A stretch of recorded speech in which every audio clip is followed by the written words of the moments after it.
अस्सलामुअलैकुम। SMTV global के साथ मैं हूं आमना अनफाल। सबसे पहले न्यूज़ हेडलाइंस।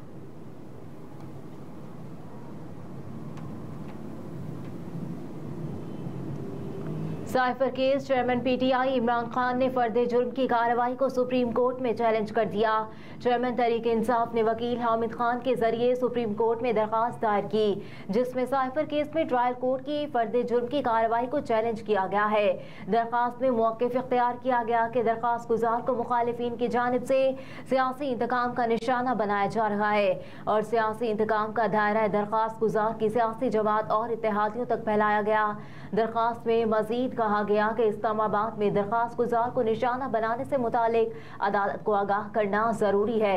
दरखास्त गुजार के खिलाफ लगभग 200 मुकदमात बनाए गए। रियासती मशीनरी जाली मुकदमात बनाने के लिए काबिल एतराज़ मकसद के तहत इस्तेमाल की जा रही है। दरखास्त गुजार के मामले पर FIA में आज़ादी और इंसाफ पसंदी की कमी नजर आती है।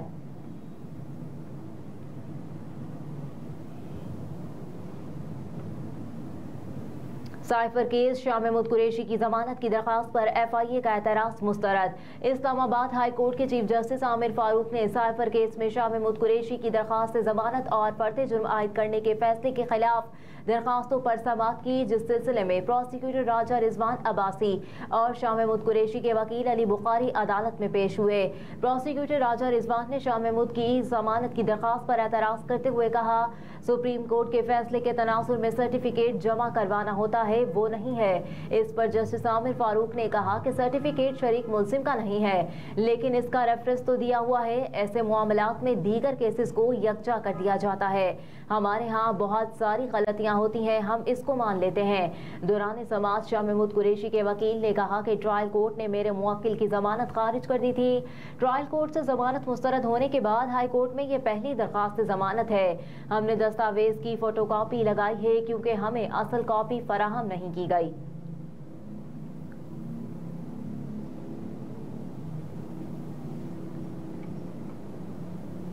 सिंध हाई कोर्ट की अफगान मुहाजिरीन की बेदखली से मुतालिक दरखास्त की समाअत से माजरत। पाकिस्तान में गैर कानूनी मुकीम गैर मुल्कियों की बेदखली से मुतालिक समाजी कारकुन शीमा करमानी समेत दीगर ने अदालत से रुजू किया।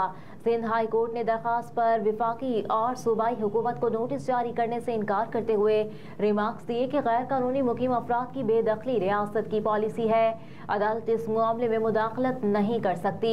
जस्टिस नेमतुल्लाह ने कहा, पहले दरखास्त काबिल समाअत होने पर दलाइल दिए जाएं। दरखास्त गुजार हुकूमत के इस फैसले से कैसे मुतासिर है? दरखास्त गुजार के वकील ने कहा, ये मफादे आमा का मसला है। अफगान मुहाजिरीन को गिरफ्तार करके बेदखल किया जा रहा है, जिस पर जस्टिस अमजद अली सहतो ने इस्तफसार किया कि क्या रियासत की पॉलिसी और फैसले में अदालत कैसे मुदाखलत कर सकती है। जबकि जस्टिस नेमतुल्लाह ने कहा, हम किसी भी सूरत रियासत की पॉलिसी में मुदाखलत नहीं कर सकते।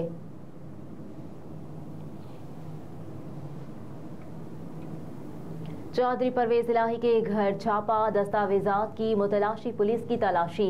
पुलिस जराये के मुताबिक पुलिस को कुछ दस्तावेजात दरकार थी जिनके लिए छापा मारा गया।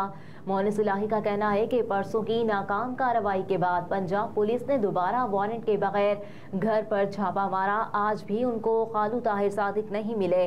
मोनिस इलाही ने कहा कि घर पर सिर्फ खवातीन थी। पंजाब पुलिस PTI के लोगों को हिरासत करने के बजाय जराइम के खात्मे पर ध्यान दे।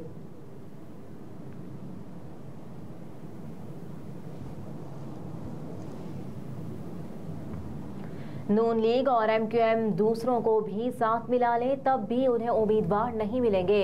मुर्तज़ा वहाब कहते हैं कि तारीख में पहली बार होगा कि MQM सिंध में इलेक्शन लड़ने के लिए इत्तेहाद करने जा रही है। इस तरह नून लीग ने भी माजी में सिंध में इलेक्शन लड़ने के लिए कभी इत्तेहाद नहीं किया। इसलिए इन दोनों जमातों का इत्तेहाद इस बात का एतराफ़ है कि वो तन्हा पीपल्स पार्टी का मुकाबला नहीं कर सकती। मेयर कराची ने कहा कि कराची में MQM की ताकत खत्म हो गई। सिंध में इलेक्शन लड़ने के लिए उन्हें इत्तेहाद करने की ज़रूरत पेश आ गई। कहा कि नून लीग और MQM अपने साथ दूसरों को भी मिला दें तब भी सिंध की 130 नशिस्तों के लिए उनके पास उम्मीदवार नहीं होंगे।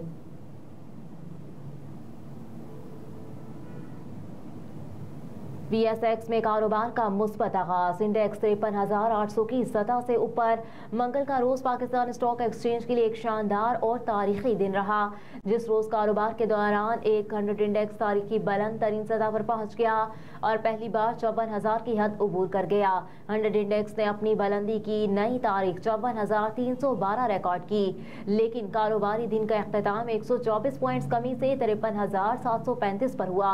इस तरह पाकिस्तान स्टॉक एक्सचेंज में 6 रोज से जारी मुस्बत कारोबार के अख्ताम की लहर 7वें रोज टूट गई। आज बुध के रोज भी पाकिस्तान स्टॉक एक्सचेंज में कारोबार का आगाज मुस्बत अंदाज में हुआ। कारोबार के आगाज पर 100 इंडेक्स 130 पॉइंट्स इजाफे से 53,866 की सतह पर पहुंच गया।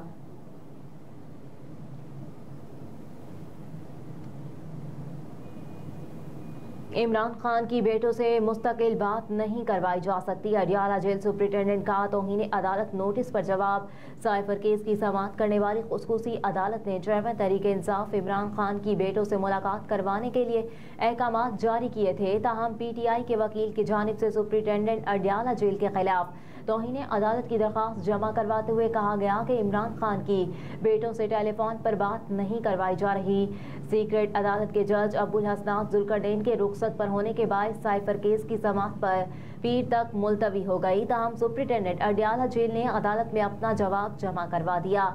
जवाब में ये भी कहा गया है कि अदालत इस हवाले से महकमा दाखिला पंजाब को रूल्स में तरमीम की हिदायत कर सकती है और जेल PCO के जरिए फैमिली और वकला से कैदियों की बात की सहूलत दी जा सकती है।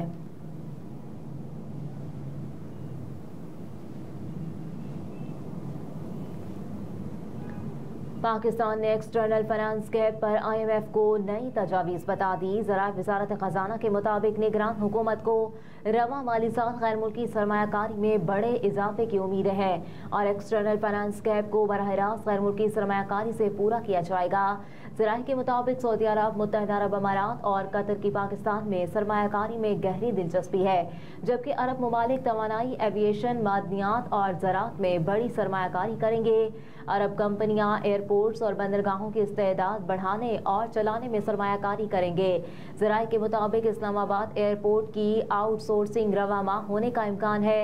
ज़राए के मुताबिक खलीज ताउन तंजीम से आज़ाद तिजारती मुआहदा हो गया और अब बाहमी सरमायाकारी मुआहदा किया जा रहा है।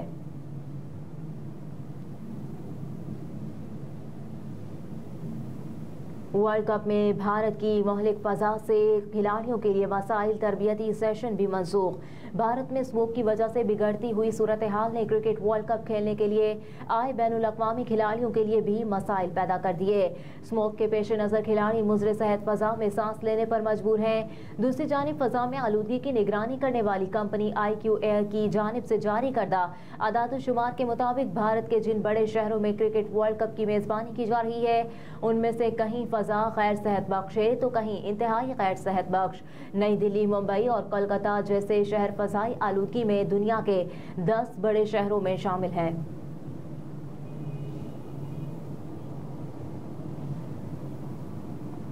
और साबिक इजरायली वज़ीर-ए-आज़म नेतन्याहू पर बरस पड़े, इसराइल के लिए खतरा करार दे दिया। अमरीकी मीडिया से गुफ्तगू करते हुए इसराइल के साबिक वज़ीर-ए-आज़म एहूद ओलमर्ट का कहना था, नेतन्याहू 7 अक्टूबर की सिक्योरिटी नाकामी के बाद से नर्वस ब्रेकडाउन की हालत में है। मजीद कहा कि नेतन्याहू गैर मुय्यना मुद्दत के लिए गजा की सिक्योरिटी का कंट्रोल संभालने की तैयारी करके गलत अंदाजा लगा रहे हैं। वज़ीर-ए-आज़म नेतन्याहू अब इसराइल के लिए खतरा बन चुके हैं। साबिक इसराइली वज़ीर-ए-आज़म ने कहा कि गजा की सलामती की निगरानी करना इसराइल के मफाद में नहीं, ये हमारे मफाद में है कि हम 7 अक्टूबर के हमले से पहले के मुकाबले में मुख्तलिफ तरीके से अपना दिफा कर सकें। दूसरी जानिब इसराइली फौज ने दावा किया है कि फोर्सेस ने गजा पट्टी में हमास रहनुमा मोहसिन अबू ज़ैना को मार दिया। मोहसिन अबू ज़ैना हमास के हथियार बनाने वाले शोबे के सरबराह हैं। हेडलाइंस आप जान चुके, इसके साथ ही न्यूज़ स्टूडियो से फिल वक्त इतना ही। आप देखते रहिए SMTV ग्लोबल।